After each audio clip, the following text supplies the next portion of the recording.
The Pacific, November 13, 1942. In the dark waters off Guadalcanal, the USS Juneau, a sleek Atlanta-class light cruiser of the United States Navy, cut through the night at full speed. Her crew of nearly 700 men was exhausted but alert, their nerves frayed from days of combat. The air was thick with salt and smoke, and somewhere in that black horizon, the Japanese Imperial Navy waited. Few aboard realized that within hours, their ship and the 5 brothers serving side by side would vanish from the surface of the earth.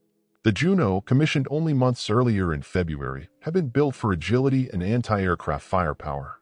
She carried 16 5-inch guns, and though formidable on paper, her armor was thin. Assigned to Task Force 67 under Rear Admiral Daniel Callahan, she operated alongside the heavy cruisers San Francisco and Helena, as well as destroyers like Laffey and Cushing. Their mission was simple but perilous: stop a Japanese bombardment force headed for Guadalcanal, a battle that would decide control of Henderson Field and, ultimately, the future of the Solomon Islands campaign.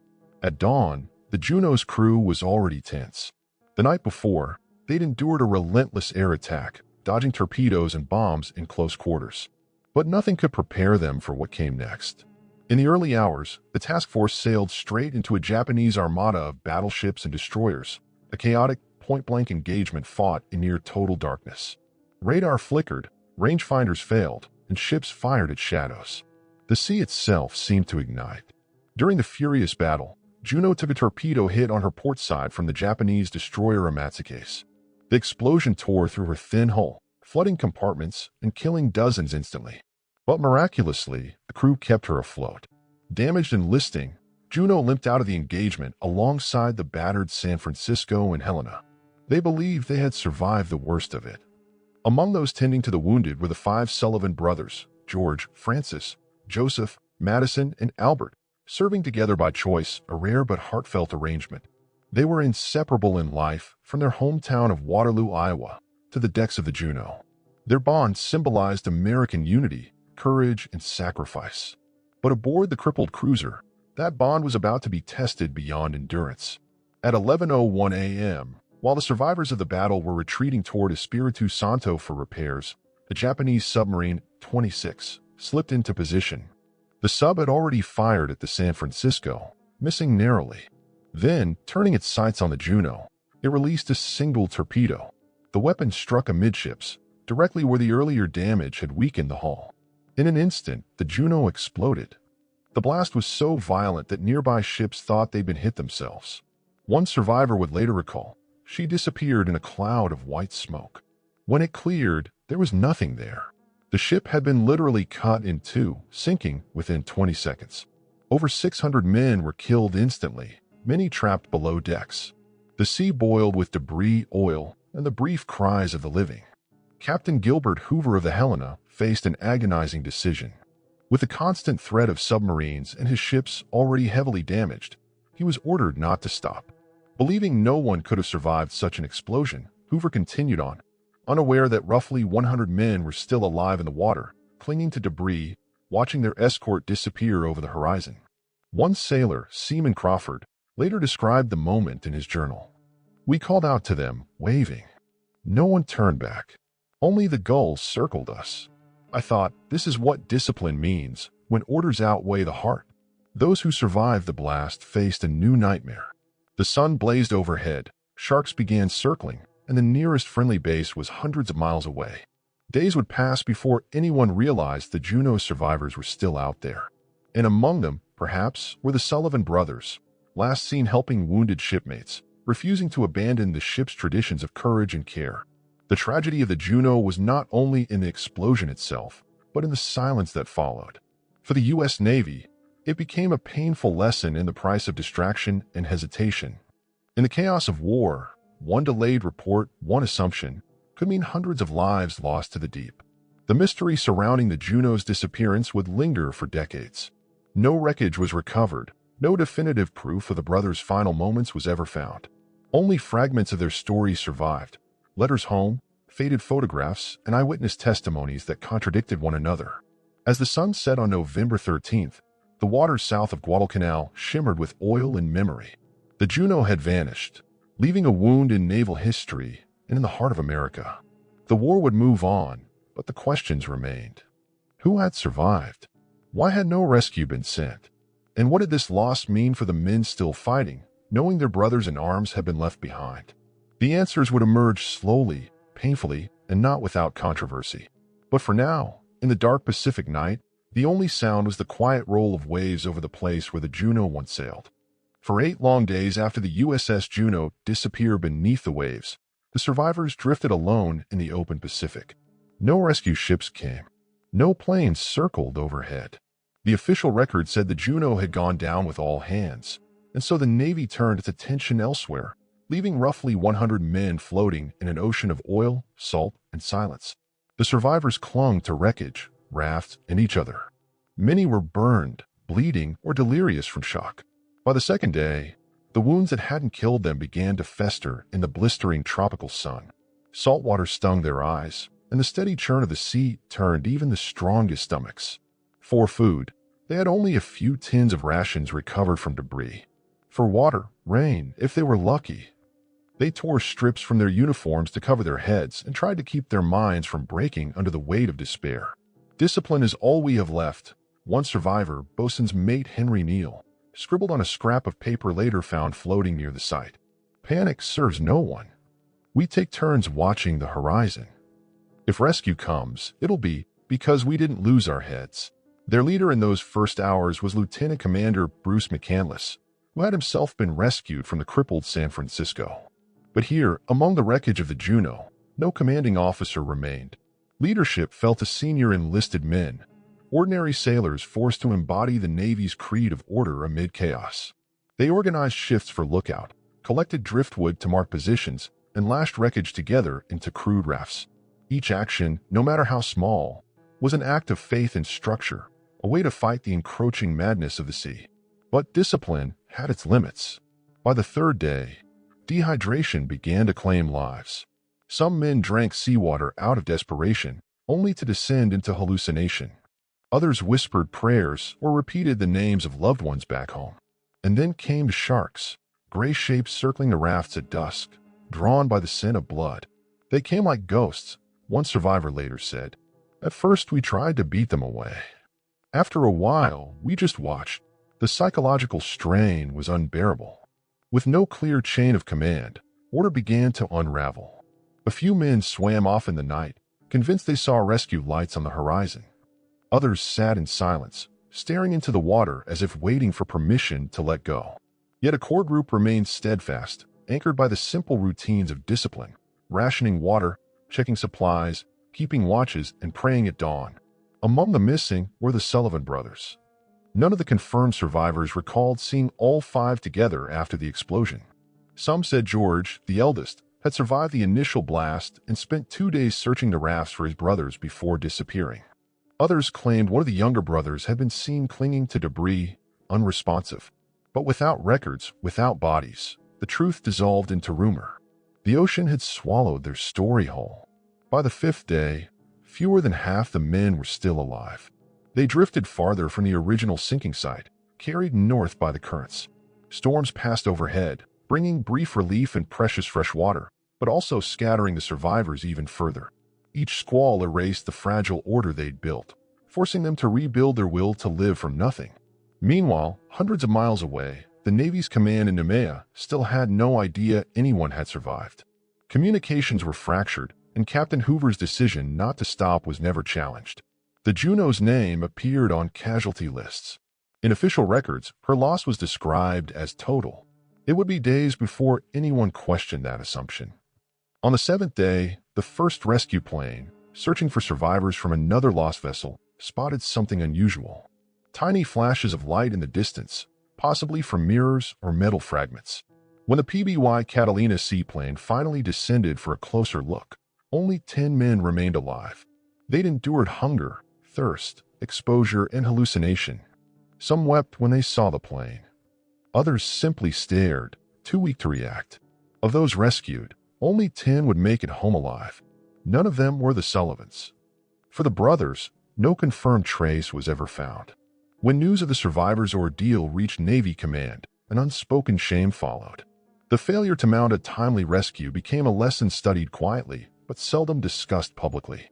In war, the cost of distraction isn't measured only in battles lost, but in lives forgotten. In modern terms, their ordeal stands as a brutal metaphor for focus under pressure. When all external systems fail, when help does not come, discipline becomes the only lifeline. Every routine, every decision, every moment of restraint matters.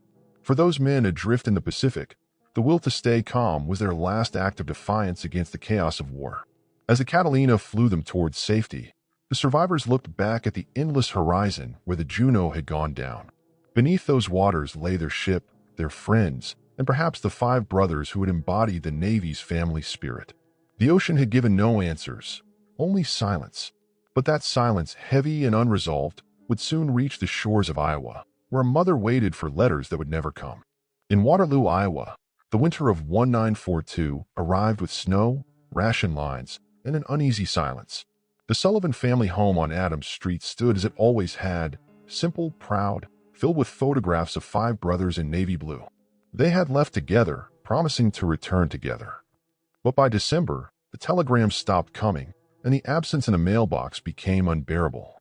The Sullivan brothers, George, Francis, Joseph, Madison, and Albert, had enlisted under a single condition: they would serve on the same ship. The Navy had hesitated at first, wary of placing siblings together, but wartime manpower needs and the brothers' persistence won out. Their unity was seen as a symbol of American spirit, a story that had graced newspapers and radio programs. "We stick together," George had told a recruiter. "We can't do it any other way." Now, that same unity brought a dreadful question. If the Juneau was gone, what had become of all 5? Back in Washington, the Navy Department had received preliminary reports of the Juneau's loss, but the details were incomplete and classified. Until survivors were confirmed, families were told nothing. A missing in action notice was the only official word sent to Thomas and Alida Sullivan. It was written in the cold, formulaic language of military communication. "The Navy Department deeply regrets to inform you that your sons are missing following action in the performance of their duty." But Alida knew. A mother's intuition cuts deeper than words.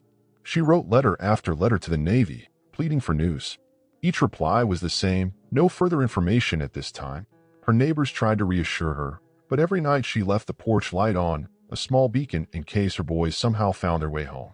Meanwhile, in the press offices of the Navy Department, the story was handled with care. The Juneau's loss, especially with 5 brothers aboard, could devastate public morale. With the war still raging across 2 oceans, the government weighed each detail before releasing it. Reporters who caught whispers of the incident were told only that the Juneau was lost in action. The truth, its sudden destruction, the survivors left adrift, and the missing Sullivans, was too raw, too human for wartime headlines. On January 11, 1943, 2 months after the sinking, naval officers arrived at the Sullivan home. They were met by neighbors, children, and the distant hum of a frozen street. Inside, Alida was at the kitchen table, folding laundry. When she saw the men in uniform, she stopped. She didn't need to hear the words. The officer's voice was gentle but final. All 5 Sullivan brothers were confirmed dead. The telegram followed soon after. "The Navy Department deeply regrets to inform you that your sons, George, Francis, Joseph, Madison, and Albert Sullivan, were lost in action when the USS Juneau was sunk." For a moment, Waterloo fell silent. Then, slowly, the weight of the tragedy spread across the nation. Newspapers called it the greatest loss any one family has suffered. Radio commentators read the brothers' names aloud. President Franklin D. Roosevelt sent a personal letter of condolence. The Sullivans became both symbol and warning, proof of America's courage, but also its cost. Yet behind the public mourning was private turmoil. George Sullivan's letters, sent weeks before the ship's final voyage, revealed a man torn between pride and exhaustion. In one, he wrote, "We've had our share of hard knocks, but we'll keep our heads. It's what Dad always said, don't get rattled when things go bad." His words became an unintentional eulogy to the very discipline that had defined their lives. The tragedy sparked quiet debate within the Navy. Should families be allowed to serve together in combat? Was loyalty to one another greater than loyalty to mission? The balance between brotherhood and duty had never felt more fragile. Admiral Ernest King, Chief of Naval Operations, privately remarked that the event should never be repeated. It would soon lead to policy changes protecting sole surviving family members from combat duty. But even as the official reports circulated, rumors persisted. Some claimed a few of the brothers had survived the explosion, only to die waiting for rescue. Others said at least one had been seen alive on a raft days later. None of these accounts were ever verified. The Navy, adhering to strict wartime secrecy, kept the survivors' testimonies sealed for months. To this day, the exact moment each Sullivan brother perished remains unknown. Back home, the family grieved quietly, but with dignity. Their discipline, the same quality that defined their sons, guided them through the darkness. They traveled the country at the Navy's request, speaking to crowds about sacrifice, faith, and unity. Their message wasn't one of bitterness, but of resolve. Remember our boys, Alida would say. And remember what they stood for. The pain of their loss became part of the American war story, woven into the fabric of every family that sent sons overseas. The five brothers became mythic, but the reality was far simpler and more human. Five young men, bonded by love, lost in a war that consumed everything it touched. As 1943 rolled on, the Juneau's wreck still lay undiscovered beneath thousands of feet of Pacific water, its exact resting place unknown. The Sullivans' fate was written only in memory and faith. Yet the questions their story raised, about loyalty, command, and the limits of devotion, would soon reach the highest levels of the U.S. Navy. And in those quiet halls, far from the battlefield, whispers began to surface. Could this tragedy have been prevented? If orders had been different, might those brothers still be alive? Washington, D.C., early 1943. The corridors of the Navy Department buzzed with quiet unease. Reports from the Solomon Islands had confirmed the loss of the USS Juneau, but the full circumstances surrounding her sinking and the death of the Sullivan brothers were not yet public. Within the Bureau of Naval Personnel and the Office of Naval Operations, an uncomfortable question circulated behind closed doors. Had the system failed its own men? Captain Gilbert C. Hoover, commander of the heavy cruiser Helena, found himself at the center of that question. After the Juneau exploded on November 13th, Hoover made the fateful decision to continue on without searching for survivors. His reasoning was sound, at least by wartime procedure. His task force was damaged, the area swarming with Japanese submarines and communications unreliable. The Navy's rule was clear: do not linger where submarines may still be present. Yet, in hindsight, the decision meant that dozens of sailors, adrift and alive, were left to die. An internal after-action report noted tersely, survivors unlikely given the magnitude of explosion. But the truth, revealed later by the 10 men rescued after 8 days at sea, painted a far darker picture. The Juneau's men had survived, suffered, and perished, all while the Navy believed none remained. The bureaucratic chain of command, in its rigid discipline, had become its own blindfold. Rear Admiral Daniel Callahan, who led Task Force 67, had already been killed during the same battle. With his loss, much of the operational context vanished, leaving investigators to piece together events from incomplete radio logs and survivor testimony. The investigation's tone was cautious, protective of morale, careful not to assign blame. But among officers who had served in the Solomons, whispers persisted. We left them behind. One memorandum, written by a young operations officer named Commander Thomas Hart, captured the tension perfectly. Discipline is necessary, yes, but without judgment, it hardens into neglect. We must ensure that our focus does not blind us to humanity. Still, in wartime Washington, accountability was a luxury. The war in the Pacific was entering its bloodiest phase, and the Navy needed heroes, not inquiries. The story of the Sullivan brothers was thus transformed from a tale of operational failure into one of noble sacrifice. Publicly, the Navy honored the family with ceremonies, medals, and a new destroyer named USS the Sullivans, DD 537. Privately, the lessons of the Juneau were folded into training materials for future commanders. Maintain communication discipline. Verify loss reports. Never assume total casualties without confirmation. Within those same halls, a subtle debate emerged over the meaning of focus in wartime. To some, Hoover's decision represented cold but correct judgment, adherence to duty despite emotional cost. To others, it symbolized a dangerous rigidity, a failure to balance logic with compassion. The lesson, unspoken yet clear, was that discipline without discernment could lead to tragedy as surely as chaos could. Modern leadership manuals often cite this very incident as a study in decision-making under uncertainty. In civilian life, the parallel is clear. Focus is critical, but when it becomes tunnel vision, when it blinds us to the human impact, it it can destroy what it aims to protect. In war, that blindness costs lives. In peace, it costs integrity. Even as the Navy quietly analyzed the Juneau's disappearance, rumors persisted that not all survivors had perished before discovery. Some search logs hinted at delayed response times, radio messages intercepted but not acted upon for nearly 24 hours. Whether this was due to confusion, radio silence protocols, or mere oversight remains debated to this day. The Pacific was vast, communications primitive, and the line between negligence and necessity often razor-thin. When Admiral Chester Nimitz was briefed on the full sequence of events months later, he reportedly closed the file and said, "War leaves no clean hands." It was a phrase that captured the entire dilemma. No officer, no policy, no procedure could completely erase the chaos that defined the Pacific campaign. Still, those words did little to soothe the families who asked why no one came. The bureaucratic fog thickened. Files were sealed, memos redacted, and the Juneau's resting place listed as unknown. The Navy's priority was the next battle, not the last. Yet the ghosts of those lost men lingered, not only in the sea, but in the conscience of those who signed the reports. A clerk in the Navy Department later recalled watching an aide stamp the Juneau case file closed. She said he paused for a long moment before the ink dried, as if reluctant to let history lock the door. For decades, the official line remained simple. The USS Juneau was sunk in combat with all hands. But beneath the surface of that sentence was a truth far more complex, one about the perils of divided focus, the limits of obedience, and the fine line between discipline and compassion. The Juneau's mystery faded from headlines, but it didn't die. The unanswered questions, where the wreck lay, how long the men survived, and whether the brothers' fate could have been different, continued to trouble historians and naval officers alike. And as the war pressed on, those lessons would shape new policies, new ships, and a new era of military accountability. But in Waterloo, Iowa, the family that bore the heaviest loss still hadn't heard the full truth. Their sons' names were honored in speeches and ceremonies, but the silence behind those words spoke louder than any medal. That silence would soon give birth to a policy, one written in grief, designed to ensure that such a tragedy would never happen again. By the summer of 1943, the story of the Sullivan brothers had become legend across the United States.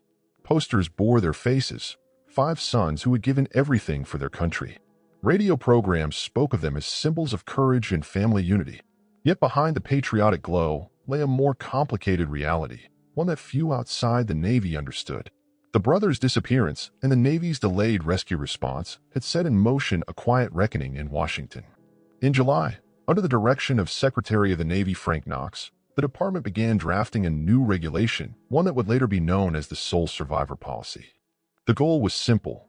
Never again would an entire family be lost in the same engagement. Behind the words was the pain of the Sullivans, amplified by countless smaller tragedies. Brothers killed in Europe, sons lost together in the same bombing runs, cousins vanishing in the same submarine patrols. The war demanded sacrifice, but the government now sought to place a boundary around grief. Still, for those who had served aboard the Juneau, the questions hadn't faded. Conflicting survivor accounts emerged as interviews were declassified. Some claimed to have seen a few of the brothers alive in the first hours after the explosion. Others swore they heard them calling across the water before darkness and exhaustion swallowed the sound. None of these testimonies matched perfectly. The Navy's official stance remained that all 5 had perished either during or immediately following the explosion. But history rarely fits so neatly into official reports. In one interview from 1944, Seaman Lawrence Gottschalk recalled, "There were voices out there. We didn't know who, but we heard them. Some of us swore one sounded like George Sullivan. We yelled back, but the sea has its own way of keeping secrets." It was the kind of detail that haunted readers, real, emotional, but unverifiable.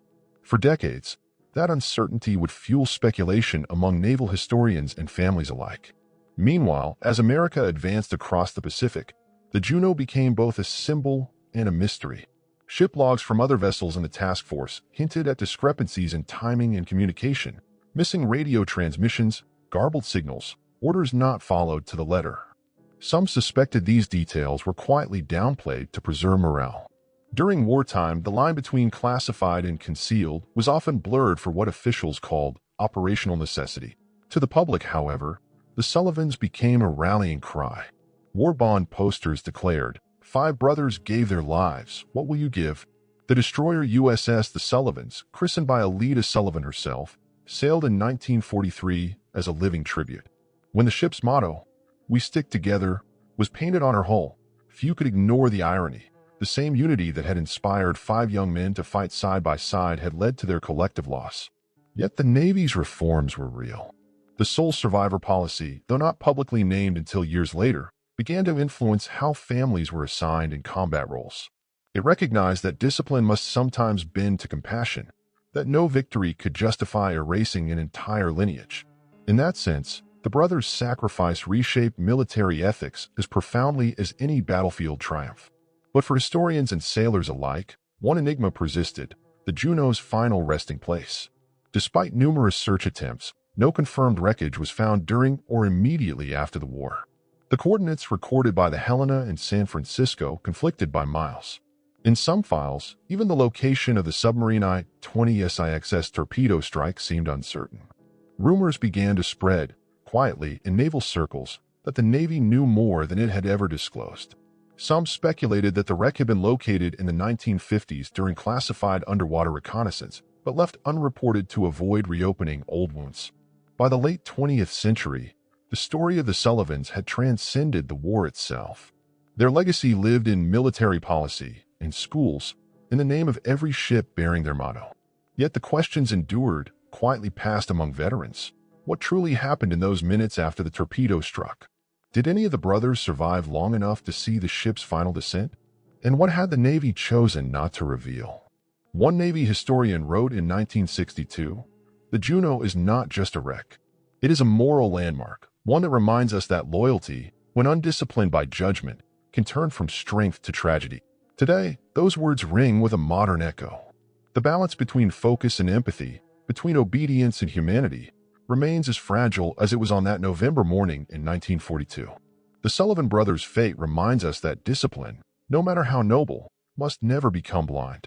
Yet even as the policies changed and memorials rose, the mystery of the Juneau remained unresolved. Beneath miles of Pacific darkness, the ship and her secrets slept untouched for more than 7 decades. And then, in the 21st century, a whisper began to circulate once more.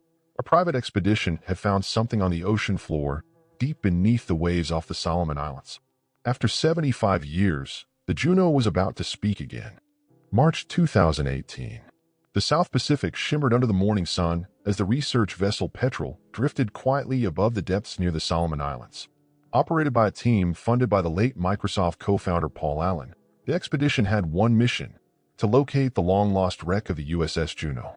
For decades, historians and families had searched for answers. Now, modern technology, autonomous underwater vehicles and sonar mapping, promised to finally lift the veil of mystery that had covered the ship's fate since 1942. At 13,800 feet below the surface, the sonar image appeared, a broken hull, torn apart at midship, lying in 2 massive sections on the seabed. The coordinates matched the last known position of the Juneau during the Battle of Guadalcanal. When the team confirmed the identity of the wreck, a solemn hush fell over the control room. After 75 years, the Juneau had been found. Video footage showed the ship eerily preserved in the black silence of the deep. Her gun still pointed outward. Her hull, though shattered, bore the faint outline of the name Juneau. Around her rested fragments of helmets, brass fittings, and a lifeboat torn in half. The ocean, it seemed, had kept her secrets well. For the families of the men lost, including the descendants of the Sullivan brothers, the discovery was both closure and reminder. Closure that their ship had been found. Reminder that the sea, like history, does not forget. When the U.S. Navy confirmed the discovery, a press release was issued with quiet reverence. "We are grateful to the expedition team for their efforts to honor the memory of our fallen," it read. The USS Juneau and her crew represent the highest traditions of service and sacrifice. For many who had studied the case for decades, the tone of that statement carried deeper meaning. The Juneau had been more than a casualty. It had become a symbol of duty, discipline, and the heavy cost of wartime decisions. In interviews following the discovery, expedition members spoke of the emotional weight of the find. One diver remarked, "It felt like she was waiting for us. Like the ocean had been guarding her until we were ready to remember her properly." The sentiment echoed across the naval community. For years, The Juneau's story had stood as a painful chapter, one of miscommunication, loss, and lingering guilt. Now, in the age of transparency and digital archives, her rediscovery forced a new reckoning with the past. For historians, the wreck confirmed much of what had been speculated. The torpedo had indeed struck the ship's weak midsection, detonating stored ammunition and splitting her in two. The blast was so violent that no rescue was feasible within minutes. Yet, it also confirmed something deeper. Even in destruction, the ship's structure showed evidence of crew discipline. Hatches sealed, positions manned, orders followed until the very end. The men had not panicked. They had acted as sailors, as brothers, as soldiers trained to the last breath. One naval historian later wrote, "The wreck of the Juneau is a monument to order amid chaos, to discipline as defiance." Those men did not die in confusion. They died doing their duty. It is a line that carries through time, applicable not only to war but to the struggles of life itself. The lesson of the Juneau transcends the battlefield, that in moments of total uncertainty, focus and composure remain our only compass. The Sullivan brothers, buried in the sea alongside hundreds of shipmates, remain an enduring emblem of unity. Their sacrifice led directly to the sole survivor policy, saving countless families from the same heartbreak. Their story inspired films, memorials, and generations of servicemen who vowed never to forget the cost of courage. When the Petrel's footage was shown to the public, Alida Sullivan's great-grandchildren were among those who watched in silence. One of them later said, "It's not just a ship, they were there. They're still there. And now we know where to find them." In that quiet truth lies the story's final wisdom. The sea never gives back what it takes, but preserves what matters. Beneath the cold depths rests the physical embodiment of sacrifice, steel and spirit fused in the darkness. And in finding it, we are reminded that discipline is not the absence of fear. It is the ability to act with purpose when fear surrounds you. The disappearance of the USS Juneau was never truly about a ship lost at sea. It was about the cost of duty, the weight of decisions, and the resilience of those who choose service over self. Its rediscovery did not erase the tragedy. It completed it. As the Petrel sailed away from the site, cameras recorded the last images of the wreck fading into blue. On the surface, the Pacific was calm, its waves rolling endlessly toward the horizon. Somewhere beneath them, 5 brothers still stood watch, united in silence. The story of the Juneau ends there, not with vengeance or revelation, but with remembrance. A reminder that even in loss, there is discipline. Even in disappearance, there is meaning. And even in the deepest darkness, legacy endures.